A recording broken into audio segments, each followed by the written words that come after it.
आपको बता देता हूं कि इस देश को पटेल और सुभाष इन दो लोगों की भाषा बोलनी पड़ेगी। ये देश जब तक इन दो लोगों की भाषा नहीं बोलेगा, इस देश का सुधार नहीं होगा। ये इस देश की सबसे बड़ी विडंबना यही है कि आतंकवादी बार बार आकर के कभी देश के दिल की धड़कन को नष्ट करके चले जाते हैं।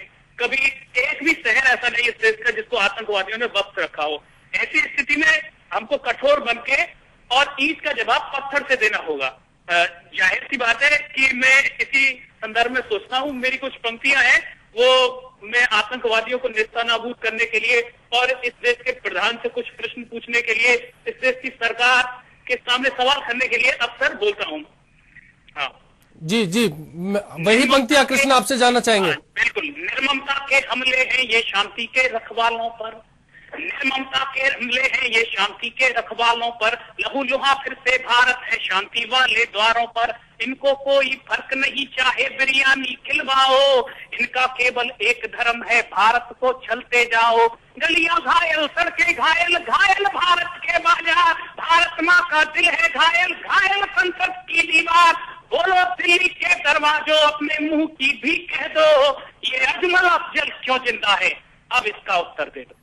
बिल्कुल कृष्ण, बिल्कुल सवाल पूरे भारत का है, सवाल आपकी पंक्तियों का भी है कि किस तरह से अजमल और कसाब आज जिंदा है, किस तरह से जो है कि भारत की जो बदन पर जख्म करने के ये दोषी लोग हैं आज भी जिंदा है। शुक्रिया इस चर्चा में जुड़ने के लिए प्रताप जी। कृष्ण ने जो अपनी बातों में कहा, जो पंक्तियों में कहा, लगता है हर भारतीय का दर्द है। भारतीय का दर्द है। भारतीय का दर्द ये भी है कि क्यों नहीं सुभाष जैसा जोश हम भारतीयों में रह गया, क्यों नहीं चंद्रशेखर आजाद, भगत सिंह जैसी जो तपस्या है वो हमारे नेताओं में रह गई। कहाँ चली गई वो तेज, कहाँ चले गया वो ओजस, जो विदेशियों के खिलाफ, अंग्रेजों के खिलाफ जो आवाज उठाने वाला, टंकार करने वाला, आक्रमणकारियों के खिलाफ तलवार उठाने वाली वो भारतीयों की वीरता कहाँ चली गई। जब देश को छलनी करते हैं ये आतंकवादी, घुस जाते हैं और हमारी माता बहनों को विधवा कर देते हैं और बच्चों को यतीम कर देते हैं, हमारी सरकार, हमारे लोग देखते रह जाते हैं। हम कसाब को कबाब खिलाते रह जाते हैं, अफजल को गुरु मानकर उसका के आगे सजदा करते रहते हैं। तो ऐसे में सवाल खड़ा होना लाजमी है कि आखिर में क्यों झुक जाती है हमारी सरकार।